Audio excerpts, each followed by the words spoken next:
Subscribe कीजिए और bell icon को दबाइए ट्रिक्स फॉर एग्जाम के लेटेस्ट वीडियो सबसे पहले देखने के लिए। साथियों, इस वीडियो में हम हरियाणा सीईटी ग्रुप सी परीक्षा का प्रीवियस ईयर क्वेश्चन पेपर आपको बताएंगे, जिसमें 26 जुलाई 2025 को हुई हरियाणा सीईटी ग्रुप सी की पहली पारी में पूछे गए इंडिया जीके, जीएस और कंप्यूटर के क्वेश्चन तथा आंसर आपको बताए जाएंगे। तो साथियों, वीडियो को पूरा देखें और इसे ज़्यादा से ज़्यादा शेयर करें। तो चलिए शुरू करते हैं हमारी आज की वीडियो।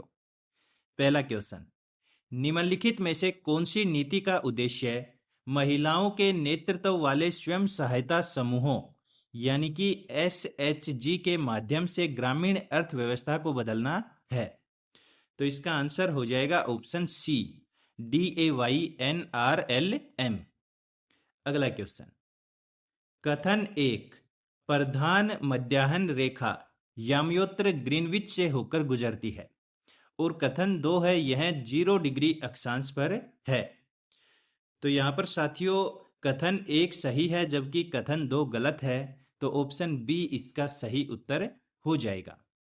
अगला क्वेश्चन, निम्नलिखित में से कौन सी परिघटना नीले आकाश की उपस्थिति को सबसे अच्छी तरह से समझती है? तो इसका आंसर हो जाएगा ऑप्शन ए, प्रकाश का तरंग दैर्ध्य आधारित प्रकीर्णन। अगला क्वेश्चन, भारत ने 2024 में किस प्रमुख अंतरराष्ट्रीय शिखर सम्मेलन की सफलतापूर्वक मेजबानी की? तो साथियों इसका आंसर होगा ऑप्शन डी, G20 शिखर सम्मेलन। अगला क्वेश्चन, मूल भारतीय संविधान में कितने मौलिक अधिकार थे जबकि वर्तमान में इसमें कितने मौलिक अधिकार हैं? तो साथियों मूल भारतीय संविधान में 7 मौलिक अधिकार थे जबकि वर्तमान में इसमें 6 मौलिक अधिकार हैं। तो इसका आंसर हो जाएगा ऑप्शन डी। अगला क्वेश्चन, निम्नलिखित में से अंतरराष्ट्रीय संगठनों और उनके मुख्यालयों का कौन सा एक युग्म गलत है?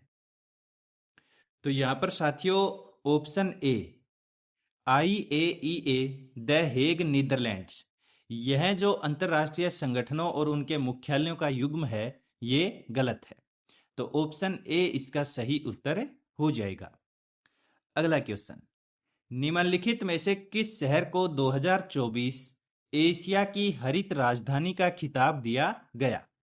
आंसर हो जाएगा ऑप्शन बी, सिंगापुर। अगला क्वेश्चन, भारत की पहली बुलेट ट्रेन परियोजना के बारे में निम्नलिखित में से कौन से कथन सही हैं? तो कथन एक है इसमें सूरत, वडोदरा और साबरमती सहित 12 स्टेशन होंगे। कथन दो है इसमें भारत की पहली समुद्र के नीचे की रेल सुरंग का निर्माण शामिल है। कथन तीन है इसमें मुंबई और अहमदाबाद के बीच यात्रा का समय घटकर 3 घंटे से कम होने की उम्मीद है। और कथन चार है इसे जापान से वित्तीय और तकनीकी सहायता के साथ क्रियान्वित किया जा रहा है। तो यहाँ पर साथियों चारों ही कथन सही हैं, तो ऑप्शन बी इसका सही उत्तर हो जाएगा। अगला क्वेश्चन, यदि वैश्वीकरण के बाद किसी देश का गिनी गुणांक बढ़ता है तो यह क्या दर्शाता है? तो इसका आंसर हो जाएगा ऑप्शन सी, आय असमानता और भी बदतर हो जाना। अगला क्वेश्चन, पीएम केयर्स फंड की ट्रस्ट डीड किस अधिनियम के तहत पंजीकृत की गई थी? तो साथियों इसका आंसर होगा ऑप्शन डी, पंजीकरण अधिनियम 1908। अगला क्वेश्चन, ईमेल के संदर्भ में MIME का क्या अर्थ है? तो साथियों ईमेल के संदर्भ में MIME का अर्थ होता है मल्टीपर्पस इंटरनेट मेल एक्सटेंशंस, यानी कि ऑप्शन बी इसका सही उत्तर हो जाएगा। अगला क्वेश्चन, डेटा संग्रहण की इकाइयों के बारे में निम्नलिखित में से कौन सा या कौन से कथन सही है? तो कथन एक है 1 GB 1 टेराबाइट से छोटा है। कथन दो है 1 KB 1024 बीट्स के बराबर है। और कथन तीन है 1 MB यानी कि 1 मेगाबिट 1 मेगाबाइट का 1/8वां भाग है। तो साथियों यहाँ पर केवल 1 और 3 कथन सही हैं, जबकि कथन 2 यहाँ पर गलत है। तो ऑप्शन ए इसका सही उत्तर हो जाएगा। अगला क्वेश्चन, निम्नलिखित में से किस भारतीय शहर में उष्ण कटिबंधीय आर्द्र और शुष्क सवाना जलवायु है? तो इसका आंसर हो जाएगा ऑप्शन बी, बेंगलुरु। अगला क्वेश्चन, युद्ध प्रिय और आदिवासी मूल वाला छऊ नृत्य मुख्य रूप से किस भारतीय राज्य से है?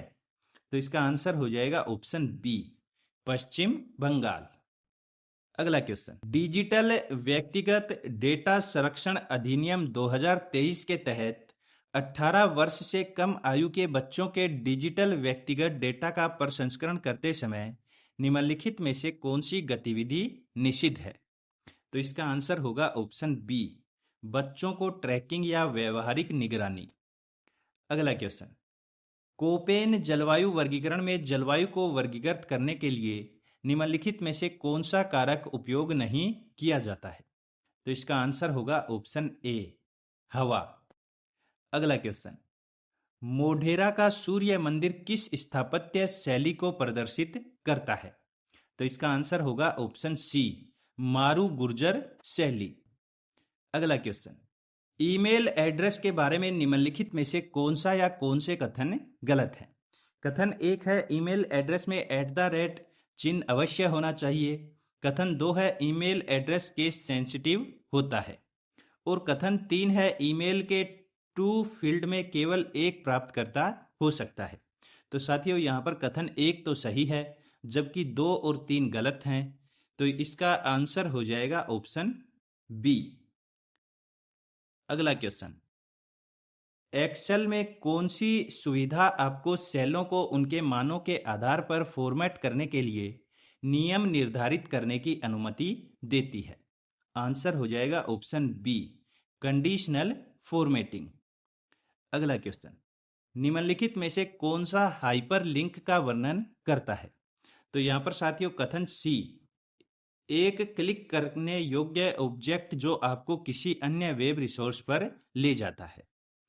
तो साथियों वीडियो को लाइक और शेयर जरूर करें और आगे भी ऐसे ही इंपॉर्टेंट क्वेश्चन आंसर के PYQ वीडियोज के लिए चैनल को सब्सक्राइब जरूर करें।